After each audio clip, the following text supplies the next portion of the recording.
Hi guys, welcome back to the channel. Sorry for not uploading in a while, but I got something you guys like, which is another deck profile. I'll just be updating my zombie deck. You'll see some cards that you haven't seen before, obviously because they're new. So they get down to it. First things first, you already know why. Then this, really good standard stuff. I cut some of the cards out because I don't need them anymore, and just to be more consistent.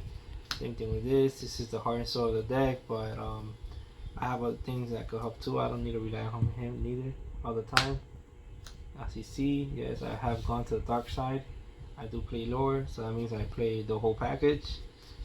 So this is just a spice. Any zombie player will play this. I play one. Normally people play two. I just feel like it's too bricky. Now I'm playing Jack Opponent. Obviously, it's a really good card. There's a lot of things you could do with it. For the hand traps, I play 2 Ash, 2 Veiler, standard, the most generic hand traps. Now we're going to spell. The spells are a zombie wall. I need them. I really do need them. It's really good because not only it makes me do all my stuff, but it stops the opponent, and depending on the matchup, it's a really good floodgate. Obviously, this is for the Elixir cards. Now, you probably would think that I'm crazy why I'm not playing two of these and one of these. The reason why, because yes, this is good to search your golden boy. Well, not search, but just special summon him from the deck. But the thing is that there's a lot of ways that you can search him, that you can dump into the graveyard or can add him to your hand. That this one becomes irrelevant, and this one late game it's way better, especially actually not even late game. Just having it in your hand is really good because if they try to like for example, if you play the mirror match, they try to Hakuro your lore, you can activate this since it's a quick effect. I feel like this card should be worth more than this one. This card is not bad, but this one is way better. It has way more utility, especially from hand and graveyard. This one is from deck, which it has its purpose, but I don't really play. I would never play two of these currently. Maybe my logic will change for the future. And then to curse Ellen. That's it. No more. This is pretty much all the spell cards that I have for the Elixir cards. Now the power spell cards. This one, that's why another reason I don't play too many of the Zombie, because there's other ways that I can get to my globe. Obviously this one just to mess with people. It's really good. Outside of having your zombie wall, if you play anyone that has Dragoon or anyone that plays that invoke stuff, get that macabre out of here. You're not gonna do anything. For draw power, I play 2 pot. It's a love and hate relationship. I do like pot, but I hate the fact that sometimes one pot draws me to the other one, which is annoying. Another thing is that even though I don't need my extra deck that much, sometimes when I do need it, I banish my cards because I'm pot. But drawing 2 is really good, and baiting Ash is really good because even if you don't get the effect, just knowing that the opponent already used a hand trap and you could most likely be free of playing, it makes sense. It's really good. For consistency, Foolish Burial. Now we have Monster Reborn. Sometimes, to be honest, if I'm going first and they hand trap me, I just use this to get the hand traps. Most hand traps are tuners, so what I do, I just boom, revive your let's say Veiler, your Ash or whatever, and then make Hikey Crystal Needle Fiber. I don't know really his name, but yeah, that one. And then I just go off from there, and then people look at me like, damn, I just wasted a freaking hand trap. Yeah, you did. So this is really good, especially with Crystal Needle Fiber. This one, obviously you know why. Most people run 3. 3 is good. Going first, going second, it really sucks because now at least in my locals, there's a lot of control decks, and going second it doesn't really do much. going first is really good. 2 is okay. Sometimes I just side it out when I know that my opponent will make me go second. Then for the golden end traps, I play 2 Conquistador. I might think of bumping it up to 3 because this is a really broken card. I really like it, and it's switchable, so why not? You know, 2 Haquero. Haquero could stay at 2. I like Haquero, but I don't use him that much. I just use him because I need to, recycle my stuff. And obviously 2 Sanguine. I play 2, 3. It's okay, but I just don't feel like I need it that well. Like at least right now, I don't need it that much. Maybe in the future, I would play at 3 and then cut this out. It's a good trap, but the thing about it is that it doesn't surge, so it's kind of dead if you don't have golden door. So it's good and bad. It has come out, but sometimes I just feel like taking it out, but I do really need it because it's just an omni negate. It can negate anything. So, I'm still testing it out. I do like the deck.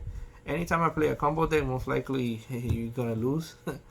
But control decks are the decks that are actually giving me the run for my money.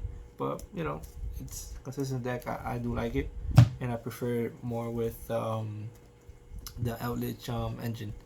For my side deck, I'm still updating this. When I give you guys a new one, I'll show you guys. But right now, I play swimmingly for almost any deck, especially decks that likes to commit a lot. Too bad, you lost your whole board. Going first for just protection overall, making sure that the opponent can't play, because if I have already Doom King and let's say 2 or 3 interruption plus this, it doesn't matter if I play. It doesn't matter if I really pay 4,000 life point. You're not playing the game. Most likely you already lost. You exhausted all your whole hand, and once I use this, most likely I win the game. I don't just use this for like random stuff. It has to be for something that I know it will make me win the game. Then this one, oh my god, I really love this one. Especially this format is really good. I might play another one. It's just give me your monster, pretty much. Okay, guys, welcome back. I'm sorry. There was a quick commercial break. There's some background noise, but it doesn't matter. It's just about the deck, so let's just pay attention to that. This is really good for, like I said, mirror match or any deck that plays high level monsters. You could just take them, and then second turn you could just reset them. So it's really good. I might play 2 of them. I haven't had the luck to actually draw him. I only drew him 1 time, and that time I won the game. So this card is really good, especially for any Eldlich package. As in, for example, Zoo, Eldlich, Invoke Eldlich. Any of those decks that play Eldlich, you just bait the trap, and if they don't use the trap, you steal their monster, and most likely you'll probably go for game. So really good. For Super Poly, obviously I only play 2 in the main deck because 3 going first is kind of a break. Obviously going second, you need the third one just to break the whole board, depending also on the matchup. Sometimes I just actually take out Super Poly because if I know I don't have really good targets, depending on the matchup, I just take it out. But yeah, it's really good. Raigeki, obviously why not? Then this is a really broken card.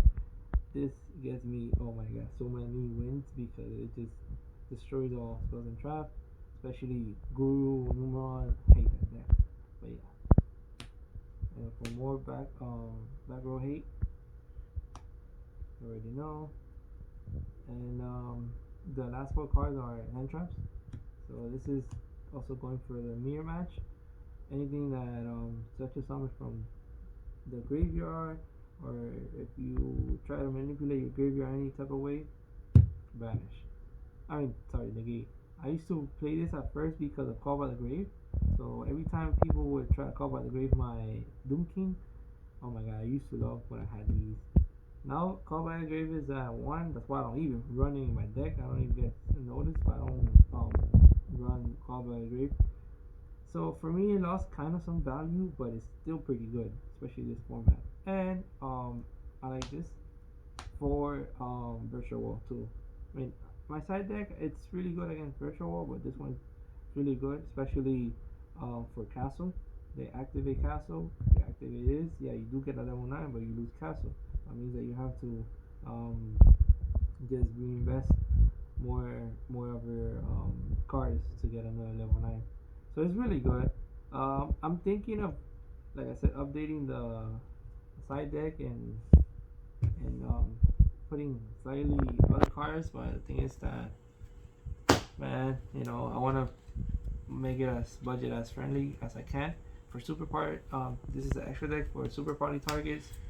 I have my fusion. This is for anything dark. This is for example, any deck that plays different type, but obviously the same attribute. Sometimes actually Macabre is a light. My golden lord is a light. If, I mean, I would never do it, but if I have no option, I would do it. There's a lot of cards that are light. I think even the Dino, the conductor is a light, so it has its play. This one is obviously for Zombie World, and this one is for Dragoon, and anything else that they have that is fusion. Really, really good card. And on top of that, this is a negate. So if you chain it, so for example, if the opponent activates an effect, you chain, put a counter, and anything that has a counter gets the effect negated. So this is really good. I really like this card. I don't know why people don't play with Super Party, but it's really good.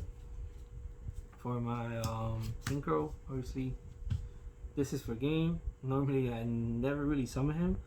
The only time I have summoned him, I do in the game.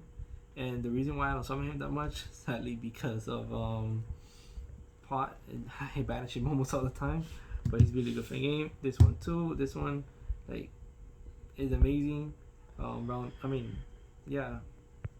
like turn 2, 3, or 4, if I summon him, and if I have my other stuff, I mean, there's no way you can beat me because it's too much interruption. Then one Constellar because of my traps. Let's say I didn't draw anything, I just drew the traps, or it's a dead hand at the end of the turn. You activate, you special summon the traps, and then on your turn, at least you have this one that you can summon. He's a 25 beater, and you can use the effect. And at the end of the turn, you still get the trap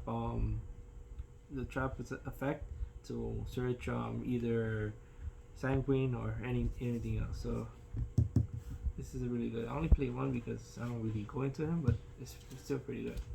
The Ferning, this is actually what I use most. Then Karibo, oh my god, this is amazing. Savior has helped me so much. Obviously, Kriston is broken. My Nightmare, the best Link I think ever made for zombies. Vampire, amazing. It just draws you so many cards, and it can actually help you. Unicorn, because obviously it just doesn't destroy and it sends back to the deck or hand or whatever. And Deco Talker, I play him. Most people tell me that I shouldn't play him because he's not that good, but people forget that he tributes, right? And then anything that targets my monster or trap spells, anything that targets, he negates and destroy. And Doom King just keeps going back and forth. So him and Doom King together is broken. So not only he will have 28 attack, but I can just keep tributing Doom King or anything that is pointing to him. And he's really hard to get rid of because even if you target himself, he goes off. So it's not bad. I might play other cards, but like I said, I want to make it as budget friendly as possible. And it's not a bad card. That pretty much sums it up. I'm thinking of playing with this deck for a while, see how it goes. I haven't had bad luck yet in my tournaments. I play at PPG, which is pretty known and one of the only logos that it's running right now since it's not remote duels. I know you have to be conscious of what's going on, but hey, at least we can play on actually in real life instead of online. and it's going well, guys. But I'll leave you to it, and just make sure that if you have any questions about the cars that I run or the reason why, just like comment down below, and I'll pretty much give you guys a rundown of why I play each card. But this is pretty much about it. Like I said, if I do mind in the future change it, I'll just give you guys another deck profile. But this is pretty much making me top almost every time I go. I see you guys. Comment, subscribe, and please like the video. It makes sure that I know I'm doing something good. All right, thank you. Bye.